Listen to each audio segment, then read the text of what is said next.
सोलापुरातील छत्रपती संभाजी महाराज चौक येथे भीमशक्ती सामाजिक संघटनेने उपमुख्यमंत्री अजित पवार यांच्या विरोधात रास्ता रोको आंदोलन केले।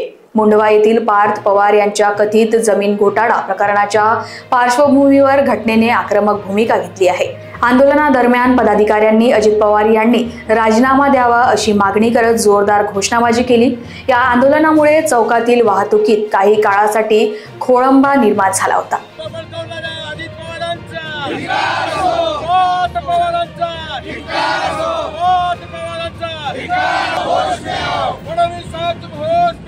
भीमशक्ती सामाजिक संघटनेचे नेते माननीय चंद्रकांतजी हांडोळे साहेब यांच्या आदेशानुसार महाराष्ट्रामध्ये ज्या महारवतनी जमिनी या ठिकाणी धनदांडग्यांनी, व्यापाऱ्यांनी आणि मोठमोठ्या लोकप्रतिनिधी बळकवलेल्या आहेत, त्या जमिनी या ठिकाणी परत मिळवण्यासाठी हे या ठिकाणी आंदोलन आम्ही सुरू केलेलं आहे।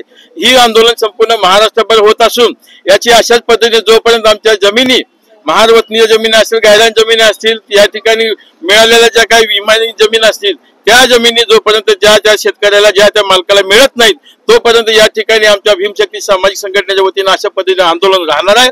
आणि सगळ्यात महत्त्वाची गोष्ट म्हणजे पुणे मुंडवा या ठिकाणी अजित पवारांच्या मुलाने जी काही घोटाळा केलेला आहे, जमीन घोटाळा, त्या घोटाळ्याचा निषेध आणि ती जमीन या ठिकाणी एका मुख्यमंत्री उपमुख्यमंत्र्याचा जो मुलगा आहे त्या मुलांना अशा पद्धतीने घोटाळा करणे सोबत नाही आणि ती नैतिक जबाबदारी सोडून आपल्या पोरांना जो घोटाळा केलाय तो घोटाळा मान्य करून अजित पवारांनी या ठिकाणी ताबडतोब राजीनामा द्यावा अशी आमच्या भीमशक्ती सामाजिक संघटनेच्या वतीने मागणी आहे। अजित पवार असं म्हणतायत की त्या घोटाळ्याशी माझा थेट काही संबंध थेट नागानिशी ना, बाप आहे ना तो, या ठिकाणी बाप असल्यामुळे त्याला क्लीन चिट दिली गेली।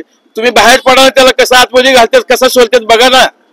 तुम्ही या ठिकाणी मंत्रिमंडळामध्ये उपमुख्यमंत्री आहात, पदावर आहात, जबाबदार पदावर आहात, या ठिकाणी तुमच्या मुलाला जर खरोखर तुम्हाला वाटतं तुम्ही जर क्लीन चिट आहात, तुम्ही बाजूला सरून या ठिकाणी शासनाने त्याची ही घ्यायला पाहिजे, शासनाने चौकशी सुरू केली पाहिजे।